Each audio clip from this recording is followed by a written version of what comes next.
Hola, si estás en tiempos de enseñanza virtual y si estás en segundo, en tercero o en cuarto del ciclo de la secundaria, este video es para vos, para que nos comprendamos mejor y por eso estamos buscando nuevas formas de poder entendernos.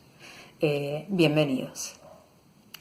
Yo te hablé en varias ocasiones de un tema que es fundamental para tercero, que es el tema de la superestructura argumentativa.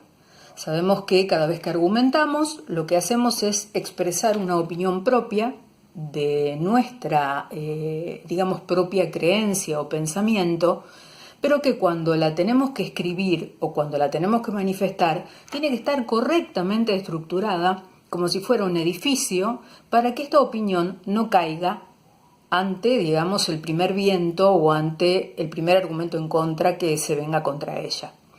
Yo te había dicho también en otros videos que la superestructura argumentativa, al igual que la superestructura narrativa, es una especie de esqueleto que tiene un texto, ya sea narrativo o argumentativo, y que permite reconocerlo por su propio esqueleto, por su propia visión, como perteneciente a un tipo de trama cuando queremos contar algo. Recordemos que todo texto es una estructura ordenada, conformada por oraciones que se unen y se transforman en párrafos y se transforman en textos, pero que estamos nosotros los emisores o los receptores. Por lo tanto, cuando el emisor quiere dar una opinión sobre algo, su intención es decir yo opino que, y cuando dice yo opino que, está argumentando. Como esto no sirve simplemente así solo como viene, porque es lo mismo que si yo me presentara frente a la Dirección General de Cultura y Educación y le dijera, bueno, mire señor director, yo opino que usted tiene que pagarme el doble de sueldo. Entonces él me va a preguntar, bueno, muy bien, ¿y por qué? Yo ahí tengo una opinión, yo creo que debo ganar el doble, pero ¿lo puedo sostener? Cuando nos pasa eso, que no podemos sostenerlo, más allá de que podamos convencer o no a quien nos está escuchando, estamos frente a una deficiencia de la superestructura argumentativa.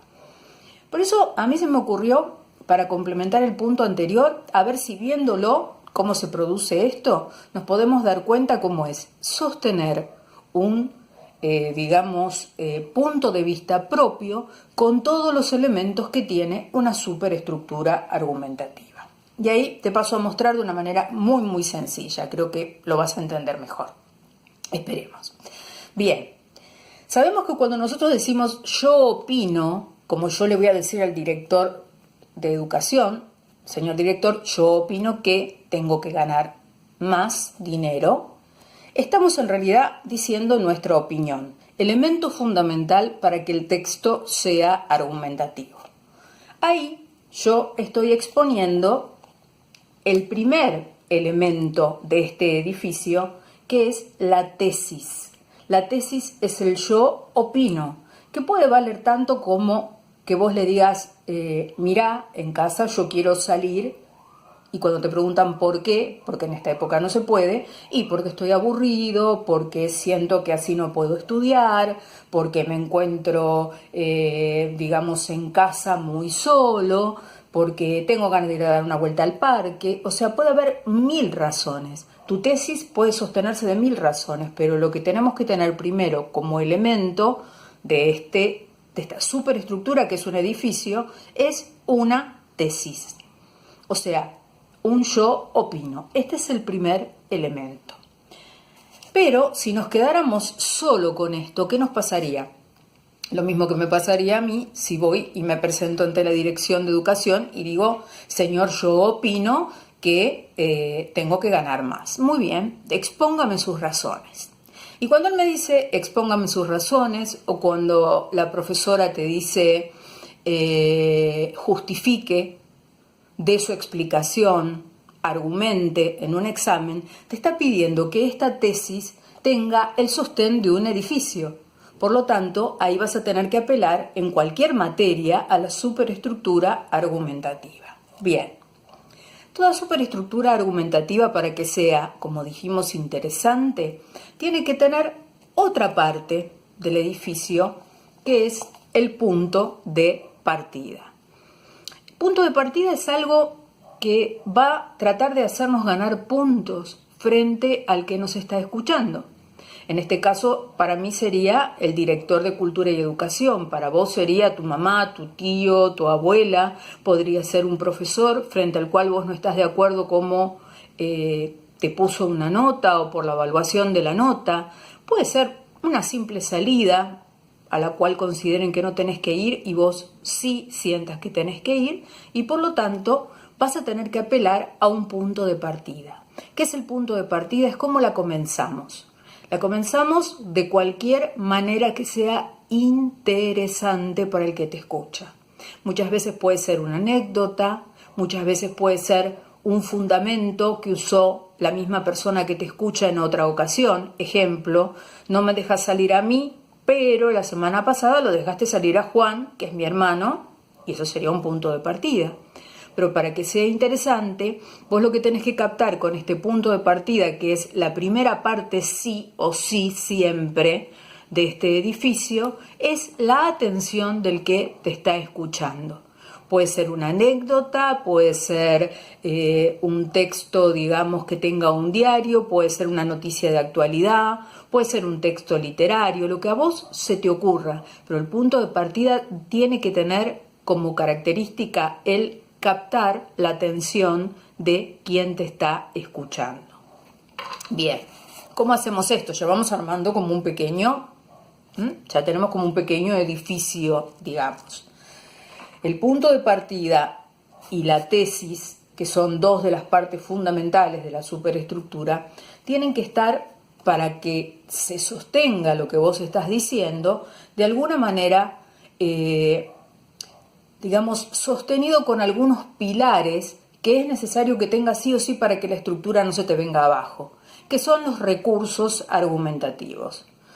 Yo, por un tema obvio, como vos verás, lo que hice fue usar cajitas que están forradas y que tienen las letras, por lo tanto no usé todos los recursos argumentativos, simplemente me quedé con 3, como para que vos entiendas qué pasa y cómo se arma una superestructura.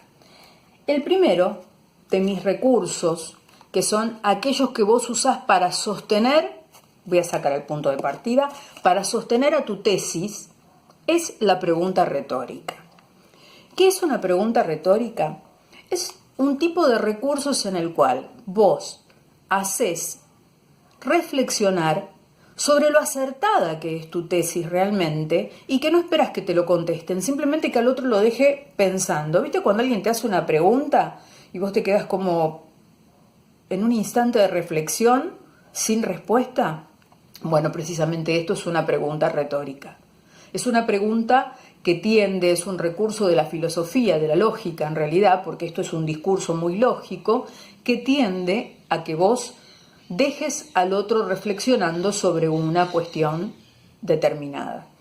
La pregunta retórica este es un secreto, un tip, muy buen recurso para cerrar un texto argumentativo. ¿Por qué? Porque te dejaría a vos en la posición de dejar reflexionando al otro sobre lo que estás diciendo o sobre lo que estás queriendo exponer. Buen recurso. Bien. Me voy a otro.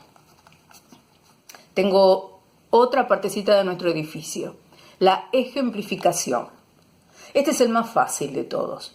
Inclusive estos recursos vos los podés usar 1, 2, 3 veces dentro de la misma argumentación. No tenés por qué usarlos a todos, no tenés por qué usarlos a todos en la misma cantidad.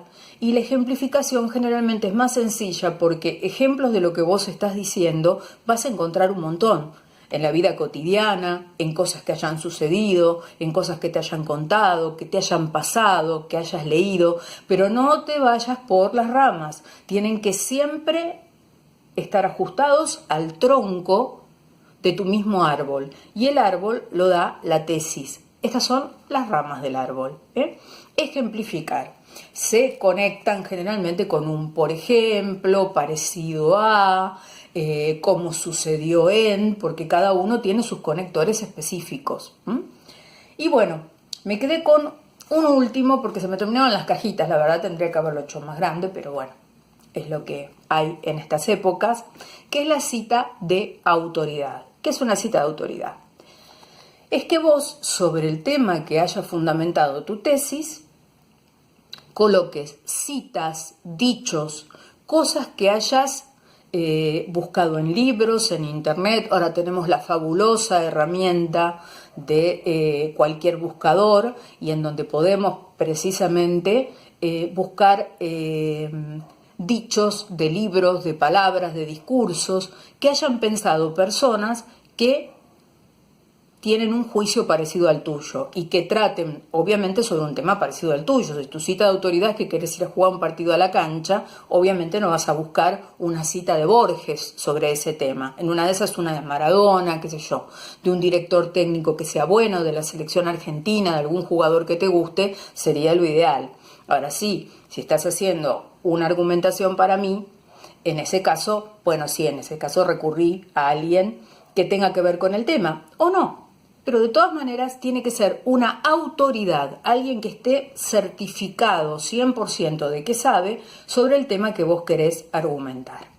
Bien, supongamos que estas son las partes de la superestructura, porque esta es precisamente una estructura parecida a un edificio.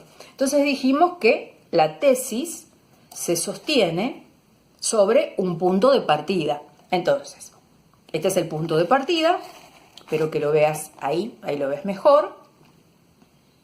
Y el punto de partida, la tesis te aseguro, o digamos, uso este espacio para decirte que puede estar en cualquier lado del edificio, pero que tiene que estar de alguna manera. Vamos a suponer que yo pongo una tesis, un punto de partida, que siempre tiene que estar al principio, que pongo una ejemplificación, una cita de autoridad, un recurso para introducir mi tesis. Que pongo la tesis arriba y se va armando una estructura, ¿no es verdad? Y que, digamos, como para que sea más fuerte, pongo una ejemplificación y sobre este edificio pongo una pregunta retórica para cerrar. Pues bien, tenemos el ejemplo de una superestructura argumentativa. Lo mismo sucedería con una superestructura narrativa en el caso de que tuviera lo que debe tener, que no es lo mismo que en este caso. ¿Por qué es superestructura? Porque es un texto estructurado de una manera determinada y que tiene que tener las partes que tiene que tener, porque si no, no se sostiene. Son ayudas para que nosotros podamos, de alguna manera, sostener este texto. ¿Qué pasa si no tiene pregunta retórica? No pasa nada, podrá tener más ejemplificaciones u otro tipo de recursos. Recordemos que está la generalización, la particularización, etcétera, etcétera. ¿Qué pasa si no tiene ejemplificación? No pasa nada tampoco, no habría ningún problema, pero algún recurso tiene que tener. Y lo fundamental es que tenga la tesis. ¿Qué pasa si yo no sostengo, como ha pasado muchas veces, hago la tesis, como yo digo, pido un texto argumentativo? Ustedes mandan un texto argumentativo que tiene 3 palabras, 4, 2 oraciones. Lamentablemente les digo, chicos, que no se puede argumentar en 2 oraciones, porque es un texto complejo, es el más complejo de los textos, porque es un texto lógico. Para darles un ejemplo, les digo que los jueces, cuando dictan sentencia, lo que están haciendo en realidad es un texto de estos. O sea que tiene que tener una tesis. Pero aparte ellos se ven obligados a poner todo este tipo de recursos. Ahora, ¿qué pasa si yo tengo la tesis, tengo el punto de partida, pero no tengo ningún recurso? Lo saco, se cae la tesis. ¿Qué quiere decir? Que se rompió la superestructura argumentativa. Por más que vos digas, yo opino que tengo que ir a dar una vuelta al parque, si vos no me lo sostenés con algo, la tesis, como pasó recién, se cae. Espero que este ejemplo te haya sido de utilidad. Déjame sugerencias si querés que esto te sirva. Esta es la única finalidad y que, bueno, si quieres hacer preguntas o lo que sea, puedas dejarlos y yo pueda ir respondiendo y haciendo lo que te interese en la medida que te sirva. Bueno, te mando un abrazo grande y que esta época, digamos, de reclusión nos sirva para modernizarnos a todos y para buscar nuevas formas de aprender y de enseñar. Te mando un beso.